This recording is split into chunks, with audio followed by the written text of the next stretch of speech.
हमारा solar system 8 planets, एक सन, 146 moons, कई सारे कमेट्स, एस्टेरॉइड्स और स्पेस रॉक से मिलकर बना है।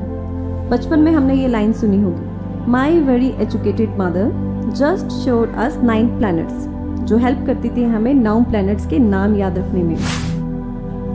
9 planets: mercury, Venus, earth, Mars, Jupiter, Saturn, Uranus, Neptune and Pluto. लेकिन अब स्टूडेंट्स को सिर्फ 8 ही प्लैनेट्स पढ़ाए जाते हैं। ऐसा क्यों? किस ग्रह से प्लैनेट का दर्जा वापस ले लिया गया है? वो है प्लूटो। लेकिन क्यों प्लूटो से प्लैनेट का दर्जा वापस ले लिया गया है? क्यों उसे अब प्लैनेट नहीं माना जाता? आइए जानते हैं। ट्रूथ इन ब्रीफ में आपका स्वागत है। 2006 से पहले हमारी किताबों में बताया जाता था कि 9 प्लैनेट्स हैं और आखिरी का है प्लूटो, सूरज से सबसे ज्यादा दूर और सबसे छोटा ग्रह। लेकिन 2006 में इंटरनेशनल एस्ट्रोनॉमिकल यूनियन की 26th जनरल असेंबली ने प्लूटो को नया खिताब दिया, वो था ड्वार्फ प्लैनेट का। अब चलते हैं साल 1977 में, जब वोयेजर स्पेसक्राफ्ट लॉन्च हुए थे। सबसे पहले वोयेजर 2 और फिर कुछ दिनों के बाद ही वोयेजर 1 को लॉन्च किया गया। ये पहले स्पेसक्राफ्ट थे जिन्होंने हमारे सोलर सिस्टम के गैस जाइंट्स यानी कि जुपिटर और सैटर्न और साथ ही आइस जाइंट्स यूरेनस और नेपच्यून को हमें बहुत पास से देखने का मौका दिया। लेकिन इस बार हमसे प्लूटो छूट गया। अब कुछ फैक्ट्स प्लूटो के बारे में भी जान लेते हैं। 18 फरवरी 1930 में अमेरिकन एस्ट्रोनॉमर क्लाइड टॉम्बाउग ने प्लूटो को डिस्कवर किया और हमारे सोलर सिस्टम का 9th प्लैनेट इसे घोषित कर दिया गया। तब एस्ट्रोनॉमर्स को लगता था कि प्लूटो साइज में मरकरी से भी बड़ा है, लेकिन ऐसा बिल्कुल भी नहीं था। प्लूटो एक छोटा सा आइस बॉल है जिसका टेम्परेचर -225 डिग्री सेल्सियस था।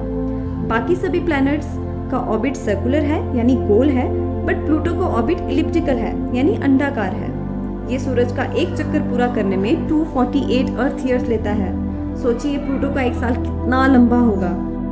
प्लूटो की खोज के बाद उसके मास की जो कैलकुलेशन की गई थी, समय बीतने के साथ वो गलत साबित होने लगी। शुरू में एस्ट्रोनॉमर्स ये सोचते थे कि प्लूटो का मास अर्थ के मास के बराबर है, लेकिन कुछ समय बीतने के बाद और कुछ आगे स्टडीज होने के बाद ये पता चला कि प्लूटो का मास अर्थ के मास के कंपैरेटिवली 0.2% था और इसका साइज भी बहुत छोटा था। प्लूटो इतना छोटा है कि इसकी ग्रेविटी यूरेनस के ऑर्बिट में कोई असर नहीं डाल सकती। बस इतनी ही जानकारी थी हमारे पास प्लूटो के बारे में। फिर 19 जनवरी 2006 में नासा ने न्यू होराइजन स्पेसक्राफ्ट लॉन्च किया। ये पहला स्पेसक्राफ्ट था जो प्लूटो की इंफॉर्मेशन इकट्ठी करने के लिए भेजा गया था। 9 साल 5 महीने के लंबे सफर के बाद 2015 में ये स्पेसक्राफ्ट प्लूटो के पास पहुंच गया। तब हमें प्लूटो के बारे में बहुत कुछ जानने का मौका मिला। फिर साल 2005 में एक नए प्लैनेट की खोज की गई जिसका नाम था एरिस। ये प्लूटो से साइज में 27 गुना बड़ा था और सूरज से बहुत दूर था। इसके बाद किसी भी सेलेस्टियल बॉडी को प्लैनेट का दर्जा देने के लिए जो क्राइटेरिया पहले फॉलो किया जाता था, उसमें कुछ चेंजेस लाए गए। अब वो क्राइटेरिया क्या था उसे समझते हैं। किसी सेलेस्टियल बॉडी को तभी प्लैनेट कहा जाएगा जब वो सन के अराउंड चक्कर काटेगा, जो प्लूटो फॉलो करता था। नंबर 2 था कि उसका इतना मास हो कि वो खुद को राउंड शेप में रख पाए, ये भी प्लूटो फॉलो करता था।